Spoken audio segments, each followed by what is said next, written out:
সম্প্রতি কাতার ভিত্তিক সংবাদ মাধ্যম Al Jazeera all the prime minister's men শিরোনামে বাংলাদেশকে নিয়ে একটি প্রতিবেদন বা ডকুমেন্টারি প্রকাশ করেছে।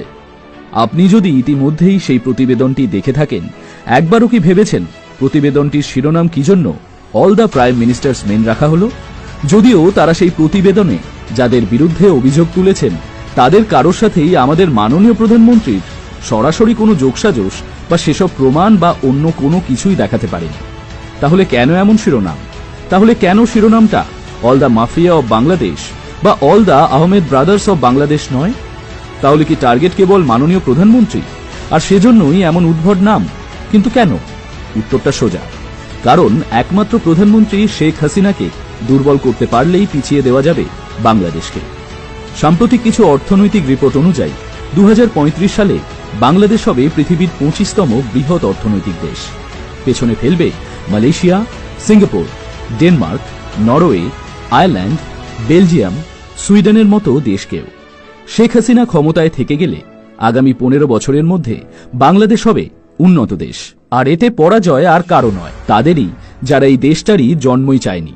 শেখ হাসিনার গত 12 বছরের রাষ্ট্র পরিচালনার সময় রাজাকার শিরোমণি গোলাম আজমের ছেলেসহ প্রো পাকিস্তানি ও পাকিস্তান ফেরত সেনা কর্মকর্তারা বিদায় নিয়েছে। গড়ে উঠেছে একটি পুরোপুরি বাংলাদেশি প্রজন্মের সেনাবাহিনী। এছাড়াও মায়ানমারে যে এত মানবতা বিরোধী অপরাধ সংঘটিত হচ্ছে, সেদেশের সেনাবাহিনীর সহযোগিতায় রোহিঙ্গা জনগোষ্ঠীর উপর বর্বর নির্যাতন চালানো হয়েছিল বা এখনো হচ্ছে, সেগুলো নিয়ে তো আল জাজিরা একটি রিপোর্টও প্রকাশ করেনি। তাহলে কেন আমাদের সেনাবাহিনী, কেন মায়ানমার বা অন্য কোনো সেনাবাহিনী নয়? এই দেশের সেনাবাহিনীকে বিতর্কিত করতে পারলে কাদের লাভ? তাদেরই, যারা এখনো মনে প্রাণে পাকিস্তানি আদর্শ ধারণ করে। আর শুধু ছবি দিয়েই কি সব প্রমাণ করা যায়? তাহলে তো অনেক কিছুই নিজেদের ইচ্ছা মতো বানানো যাবে। জেনারেল আজিজ আহমেদের অন্য আরেক ভাইয়ের সাথে প্রধানমন্ত্রীর পুরনো ছবিও তাই কিছু প্রমাণ করে না। ডকুমেন্টারিতে আরো বলা হয়েছে, জেনারেল আজিজ সামি নামে একজনকে ইমেলে হুমকি দিয়েছেন। কোথায় সেই ইমেল? কোথায় সেই হুমকির প্রমাণ?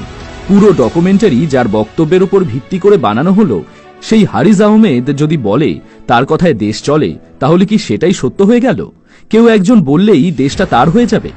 হারিসের ফোনের অপর প্রান্তে একজন গোয়েন্দা কর্মকর্তার কথা শোনানো হয়েছে, তার নাম প্রকাশ করা হয়নি কেন? এছাড়াও বাংলাদেশের নিরাপত্তা বাহিনী কোন অ্যাকাউন্টে কার মাধ্যমে টাকা নেয় সেটার একটা প্রমাণ তো থাকবে। সেটা কোথায়? প্রমাণ ছাড়া এমন বক্তব্য প্রচার কি আইনসঙ্গত?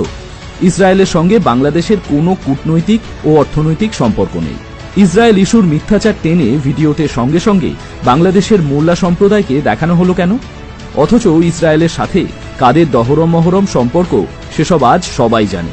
পাকিস্তানি সেনাবাহিনী যে পরোক্ষভাবে ইসরায়েলকে সাহায্য করে যাচ্ছে বিভিন্ন আন্তর্জাতিক সংবাদ মাধ্যমের কল্যাণে, এসব আজ ওপেন সিক্রেট। তাহলে শান্তিপ্রিয় মুসলমানদের উস্কে দিয়ে ধর্মনিরপেক্ষ সরকারের বিরুদ্ধে ইসলামী জিহাদ করানোর জন্যই কি এসব নয়? তবে মুসলমানদের উস্কে দেয়া বা বাংলাদেশ নিয়ে মিথ্যাচার, এসবের কোনোটাই আল জাজিরার নতুন কিছু নয়। এর আগেও হেফাজতের সমাবেশে পুলিশের অভিযানে অসংখ্য মানুষকে হত্যা করে লাশ গুম করার ভিত্তিহীন খবর প্রচার করেছিল তারা। এছাড়া জামায়াতের টাকা খেয়ে যুদ্ধাপরাধের বিচারকে প্রশ্নবিদ্ধ করতে বিতর্কিত প্রতিবেদন প্রচারের অভিযোগও রয়েছে আল জাজিরার বিরুদ্ধে। 2013 সালের 5ই মে হেফাজতের সমাবেশে পুলিশের অভিযানে অসংখ্য মানুষকে হত্যা করার ভিত্তিহীন খবর প্রচার করে কাতার ভিত্তিক এই গণমাধ্যম। সেই প্রতিবেদনে বলা হয়, হত্যার পর লাশ গুম করে আইন শৃঙ্খলা বাহিনী। একজন বাক প্রতিবন্ধী তাদের নাকি জানিয়েছেন 40 জনের অধিক ব্যক্তিকে কবর দেওয়া হয়েছে। যদিও পরবর্তীতে গণমাধ্যমের অনুসন্ধানে এর কোনো সত্যতাই মেলেনি। বাংলাদেশের অভ্যন্তরীণ নানা ইস্যুতে আল জাজিরার মিথ্যাচারও নতুন নয়। যুদ্ধাপরাধের বিচারের জন্য আন্তর্জাতিক অপরাধ ট্রাইব্যুনালের কার্যক্রম শুরুর পর থেকেই বিচারকে প্রশ্নবিদ্ধ করতে এজেন্ডা ভিত্তিক একের পর এক খবর প্রচার করেছে আল জাজিরা। যুদ্ধাপরাধী দল জামায়াতের কোনো নেতার ফাঁসির দণ্ড হলে তারা সেটা প্রচার করত বিরোধী দলীয় ধর্মীয় নেতা হিসেবে। অভিযোগ রয়েছে জামায়াতের কাছ থেকে বিপুল পরিমাণ টাকা খেয়ে বিতর্কিত খবর প্রচার করে তারা। আর বাংলাদেশ নিয়ে যখনই বিতর্কিত খবর প্রচার করেছে আল জাজিরা, তখনই দৃশ্যপটে আসে একটি নাম, ডেভিড বার্গম্যান। কিন্তু কে এই ডেভিড বার্গম্যান? মূলত মানবতা বিরোধী অপরাধের বিচার প্রশ্নবিদ্ধ করতে একের পর এক বিতর্কিত লেখালেখি তার কাজ। এর আগে সাকা চৌধুরী সাইদিকে নিয়ে পক্ষপাতমূলক ব্লগ লেখায় তাকে সতর্ক করা হয়েছিল। মুক্তিযুদ্ধে শহীদদের সংখ্যা নিয়ে বিরূপ মন্তব্য করাসহ বিতর্কিত কর্মকাণ্ডের কারণে তিনি আন্তর্জাতিক অপরাধ ট্রাইব্যুনালে দণ্ডিত হয়েছেন।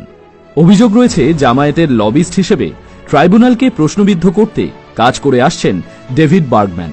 মূলত ডেভিড বার্গম্যানই আল জাজিরার সঙ্গে গাঁটছড়া বেঁধে যুদ্ধাপরাধের বিচার কাজ প্রশ্নবিদ্ধ করে আসছেন বলে মনে করেন ট্রাইব্যুনালের প্রসিকিউটররা। দেশে বিদেশে বাংলাদেশের সুনাম ক্ষুণ্ণ করতে আবারও নতুন এজেন্ডা নিয়ে মাঠে নেমেছে এই বার্গম্যান ও আল জাজিরা। প্রতিষ্ঠার শুরু থেকেই জঙ্গিবাদী রাজনীতিকে সহায়তা করে আসছে আল জাজিরা।